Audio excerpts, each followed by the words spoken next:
अच्छा सुनो, सब्सक्राइब करते वक्त ना घंटी बजा देना ताकि जब मैं ऑनलाइन आऊँ तो तुम्हारे फोन की भी नमस्कार दोस्तों, आप सभी का स्वागत है हमारे YouTube चैनल पर। तो आज हम बात करेंगे कैलेंडर चैप्टर के विषय में। जी हाँ दोस्तों, UP TET, C TET, super TET में इस चैप्टर से भी कभी कभी क्वेश्चंस आपके पेपर में आते हैं।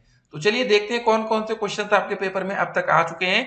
उन सभी प्रश्नों को हल करके देखेंगे और देखिए कुछ और इंपॉर्टेंट ट्रिक्स और टिप्स भी आपको हम इस वीडियो में प्रोवाइड करा देंगे। आप देख सकते हैं यूपी टेट में क्वेश्चन यहाँ से आ चुका है, बिहार टेट में आ चुका है, उत्तराखंड टेट में पूछा जा चुका है। 3 प्रश्न है, तो एक एक करके देखेंगे और इसके कुछ इंपॉर्टेंट दोस्त जो टिप्स एंड ट्रिक हैं उसको भी हम इस वीडियो में देखेंगे। चलिए पहले उन प्रश्नों को देख लेते हैं जो आपके पेपर में पूछे गए हैं। काफी बच्चे परेशान रहते हैं कि सर जी पहले उन प्रश्नों को बता दिया करिए। देख सकते हैं यूपी टेट, सी टेट एवं अन्य टेट की पूर्व परीक्षाओं में कैलेंडर से पूछे गए प्रश्न। पहला क्वेश्चन क्या पूछा गया था कि वर्ष 2003 का अगर प्रथम दिन बुधवार था तो वर्ष 2005 का अंतिम दिन कौन सा होगा, ये आपको बताना है।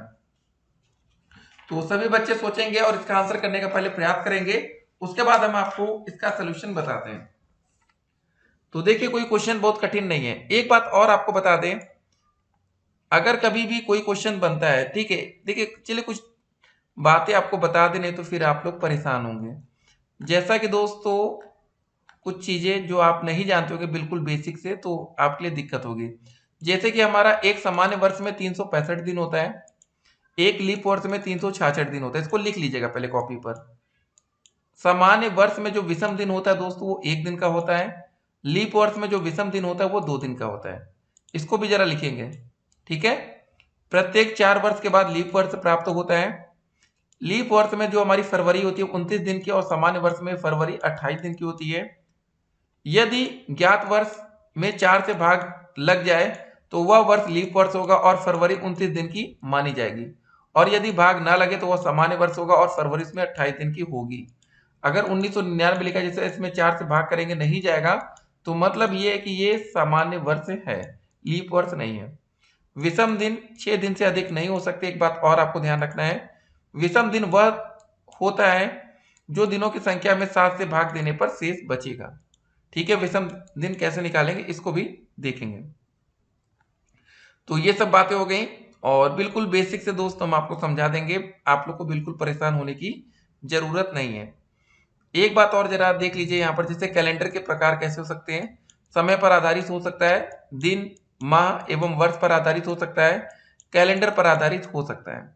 ठीक है, तो सब कुछ हम बिल्कुल बेसिक से देख रहे हैं यहाँ पर। किसी भी सप्ताह में 7वें भाग को दिन, ठीक है, एक दिन कहते हैं, याद रखिएगा। किसी भी सप्ताह के 7वें भाग को एक दिन कहते हैं। तिथि, डेट किसको कहते हैं, किसी भी माह में 28वें, 30वें या 31वें भाग या वर्ष के 365वें भाग को तिथि कहते हैं। इसको संख्याओं द्वारा निरूपित किया जाता है। समय क्या हो गया, यह काल निर्धारण एक मानक इकाई है। तो ये सब दोस्तों बातें हो गई हैं। तो चलिए दोस्तों एक आपके सामने एग्जाम्पल पहले हम रखते हैं, उसके बाद हम बात करेंगे। देखिए, अनीता को याद है कि उसकी बहन विनीता 25 अप्रैल के बाद लेकिन 5 मई से पहले अपने पिता से मिली थी, जबकि सुभाष को याद है कि उसकी बहन विनीता 29 अप्रैल के बाद लेकिन 1 मई से पहले अपने पिता से मिली थी। यदि इन दोनों का कथन सत्य है तो बताइए विनीता किस तिथि और माह को अपने पिता से मिली थी। तो इसका दोस्त एक ट्रिक है, इसको जरा याद रखिएगा। ये वाली दोस्त विधि देखते हैं, सेकंड वाली डायरेक्ट हम लोग। सूत्र या ट्रिक, अभीष्ट तिथि के बाद में दोस्तों जहां लिखा रहता है उसमें हम +1 करते हैं। ठीक है, याद रखना है दोस्तों, अगर कहीं पर के बाद लिखा है तो वहां पर हम क्या करेंगे, +1 जोड़ देंगे। के बाद में प्रयुक्त होने वाले दोनों तिथियों में से जो तिथि सबसे बड़ी हो उसमें +1 जोड़ेंगे। एक बात और, अगर कहीं पर आपको के बाद लिखा है तो उसमें हम वो तिथि देखेंगे जो सबसे बड़ी हो। ठीक है, और एक याद रखिएगा, अभीष्ट तिथि कहीं पर लिखा होगा से पहले, के बाद और से पहले में हम एक घटाते हैं, लेकिन किसमें घटाएंगे, से पहले में प्रयुक्त होने वाले दोनों तिथियों में से जो तिथि सबसे छोटी होगी उसमें से हम एक घटाने पर जो प्राप्त संख्या होगी वही अभीष्ट तिथि होगी। तो अब इस क्वेश्चन में दोस्तों हम लोग देख रहे थे कि जो हमारी अनीता जी हैं, इनको याद है कि उसकी बहन 25 अप्रैल के बाद लेकिन 5 मई से पहले, और उसके बाद दोस्तों देखिए 29 अप्रैल के बाद दो बाद वाली संख्या कौन कौन सी है, एक हमारी है 25 तारीख, एक है 29 तारीख। ठीक है, अब दोस्तों से पहले वाली तारीख जरा देखेंगे, ये 5 मई से पहले, एक हो गई 5 मई से पहले और दूसरी दोस्तों कौन सी हो गई 1 मई से पहले। तो देखिए हमने आपको बोला है जो बाद वाली आएगी उसमें से हम कौन सी संख्या लेंगे, ये बड़ी वाली संख्या लेंगे। अब जब दोस्तों के पहले की बात आएगी उसमें हम छोटी संख्या लेंगे। तो 29 के बाद कौन सी तारीख आएगी 30 तारीख, और 1 से पहले भी 30 तारीख होगी। ठीक है, तो जो हमारी फाइनल डेट आएगी ये अप्रैल में, तो ये हो जाएगा 30 अप्रैल। तो ये दोस्तों हो गया तरीका करने का। तो जो हमारा आंसर होगा 30 अप्रैल होगा। देख सकते हैं यहाँ पर इसको सोल्यूशन क्या हो गया होगा 30 आ गया। एक और एग्जांपल आपके सामने रखते हैं, आपको बिल्कुल क्लियर हो जाएगा। विजय को याद है कि उसके भाई विनय का जन्म 20 मई के बाद, अब के बाद में पहले एक 20 तारीख आ गई है, ठीक है, परंतु 28 मई के पहले, और के पहले में एक तरफ 28 हो गया। फिर उसके बाद दोस्तों आप देखिए लिखा है कि जबकि गीता को याद है कि विनय का जो जन्म है 22 मई के पहले परंतु 12 मई के बाद।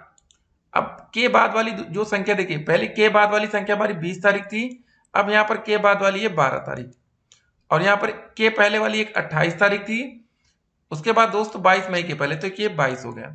हमने आपको क्या बोला, जब के बाद में जो बड़ी संख्या होती है उसमें +1 जोड़ते हैं, तो यहाँ पर बीच में 1 जोड़ देंगे, ठीक है। और जब के पहले की बात आती है तो छोटी वाली संख्या में हम 1 घटाते हैं, तो 20 में 1 जोड़ेंगे 21 होगा, 22 में 1 घटाएंगे 21 आएगा। तो ये दोस्तों जो 21 तारीख होगी 21 मई, यही इसका फाइनल आंसर होगा। ठीक है, आप देख सकते हैं 21 मई हर जगह आपको आंसर दिख रहा है। तो ऐसे क्वेश्चंस भी आपके पेपर में बनते हैं। तो कभी कभी ऐसा क्वेश्चन भी आ सकता है कि यदि 17 दिसंबर को शनिवार था तो 17 जनवरी को कौन सा दिन होगा। ऐसे क्वेश्चन को कैसे सॉल्व करते हैं, दिसंबर महीने में दोस्तों जब विषम दिन की संख्या निकालेंगे तो क्या करेंगे। तो सबसे पहले हमने यहां पर क्या किया, इसमें बोला गया है कि यदि 17 दिसंबर को शनिवार था तो 31 में से हमने 17 घटा लिए, कितने दिन बचे 14। 14 में दोस्तों 7 से भाग कर दिए तो 0 विषम दिन आ गए, ठीक है। तो जनवरी में दोस्तों कितने दिन बच रहे हैं ये भी देखिए, जनवरी में कितनी तारीख बोली गई है 17 जनवरी को कौन सा दिन होगा। तो 17 जनवरी में क्या किया हमने, 17 में 7 से भाग कर दिया, तो यहाँ पर 3 दिन शेष है, मतलब ये 3 विषम दिन, तो कुल विषम दिन की संख्या 3 हो गई, ठीक है। तो देखिए एक तरीका, 17 दिसंबर को शनिवार था तो शनिवार से 3 दिन आगे बढ़ाने पर मंगलवार होगा, क्योंकि विषम दिन 3 है, अतः 3 दिन आगे बढ़ गया है। तो विषम दिन वह दिन होता है जो दिनों की संख्या में 7 से भाग देने पर शेष प्राप्त होता है, ठीक है। तो ऐसे क्वेश्चंस भी दोस्तों आपके पेपर में आएंगे, तो आपको तैयार रहना है। काफी बच्चे देखिए तैयारी नहीं करते हैं, इस वजह से वो बच्चे परेशान होते हैं। चलिए कुछ और एग्जाम्पल हम आपके सामने रखेंगे। तो इसका आंसर दोस्त यही था हमारा, ठीक है, मंगलवार। तो लीप वर्ष ज्ञात करना, ये सब भी आप चीज सीख जाएंगे तो बेहतर रहेगा। चलिए ठीक है, ज्यादा चीजें देखिए समझ लीजिए। पहले एक बहुत इंपॉर्टेंट चीज ये भी है, लीप वर्ष प्रत्येक 4 वर्ष पर आता है, और कौन सा वर्ष लीप वर्ष होगा इसे जानने के लिए हम दिए गए वर्ष को 4 से भाग देते हैं। यदि भाग पूरा पूरा चला जाता है तो दिया गया वर्ष लीप वर्ष होगा।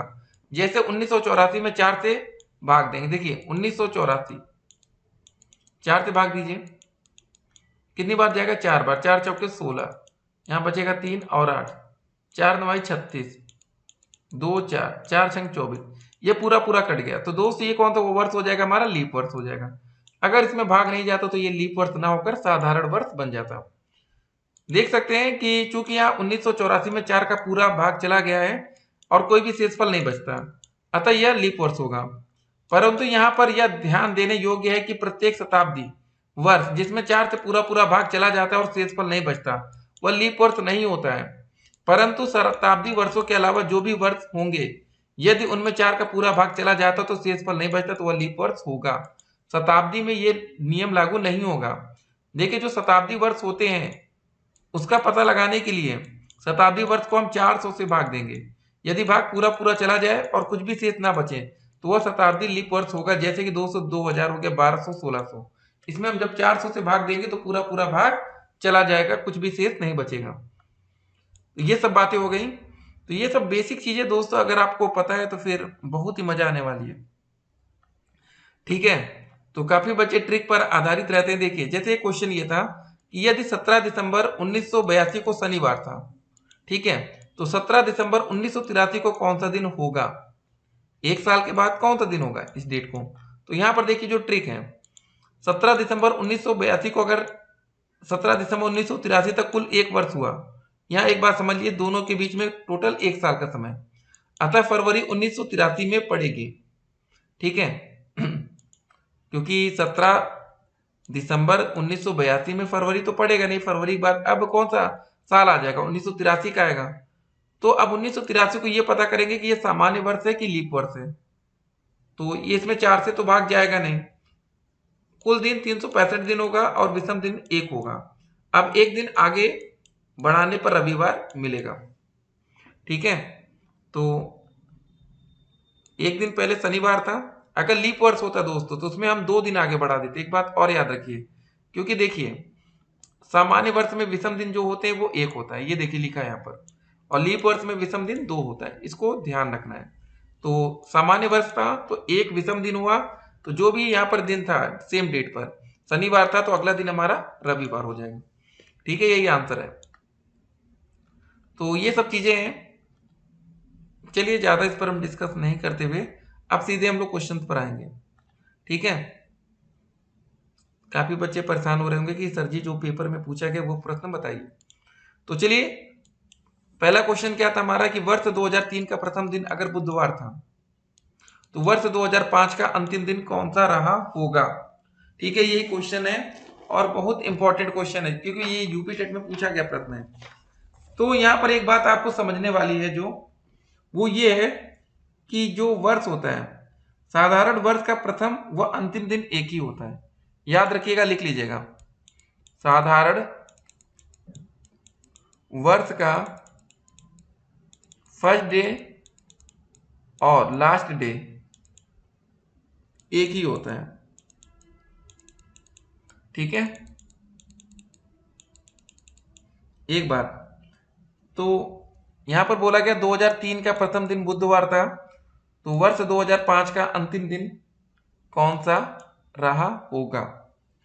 तो कैसे करेंगे, बिल्कुल स्टेप बाय स्टेप हम आपको अब बताने वाले हैं। तो सबसे पहले एक साधारण वर्ष में 52 सप्ताह होता है और एक दिन शेष होता है, और एक लीप वर्ष में क्या होता है, 52 सप्ताह होते हैं, 2 दिन होते हैं। एक साधारण वर्ष में क्या होता है, 52 सप्ताह और एक दिन। अगर हम एक लीप वर्ष की बात करें, यहां पर क्या होता है, 52 सप्ताह और 2 दिन होता है, ठीक है, ये कंडीशन। अब जरा देखिए वर्ष 2003 का प्रथम दिन अगर हमारा बुधवार था तो साल का अंतिम दिन कौन सा होगा, ये लीप वर्ष होगा कि नहीं, पहले 2003 में हम 4 से भाग करके देखेंगे, 4 पंजे 20 कट गया, 0 आएगा, 3 आएगा, ये भाग पूरा पूरा नहीं जाएगा, ये साधारण वर्ष है। तो इसका जो प्रथम दिन बुधवार था तो अंतिम दिन कौन सा होगा बताइए, तो अंतिम दिन भी दोस्तों इसका जो होगा बुधवार होगा। तो ऐसे लिखिए जैसे आपको समझ में है, वर्ष 2003 का, ठीक है, हमारा फर्स्ट डे क्या था, बुधवार, तो हमारा लास्ट डे क्या होगा, अंतिम दिन, ये भी बुधवार होगा क्योंकि ये हमारा लीप वर्ष नहीं है। अब दोस्तों उसके बाद 2003 के बाद अगला साल आया होगा 2004, अब इसमें 4 से भाग चला जाएगा, ठीक है, ये बात समझिए। तो वर्ष 2004 का जो प्रथम दिन होगा, अब जरा समझिए पहले एक बात, जब वर्ष 2003 का अंतिम दिन बुधवार होगा तो वर्ष 2004 का जो प्रथम दिन होगा कौन सा होगा, बुधवार का अगला दिन होगा, गुरुवार होगा, ठीक है। तो यहां पर जो फर्स्ट डे होगा वो क्या होगा, गुरुवार होगा। और इसका अंतिम दिन कौन होगा, अंतिम दिन में दोस्तों इसमें एक दिन जोड़कर करते हैं, अगर इसका पहला दिन गुरुवार है तो अंतिम दिन कौन सा होगा, यहां पर ये होगा शुक्रवार। ये बात यहां पर आपको ध्यान रखनी है, ये लीप वर्ष है।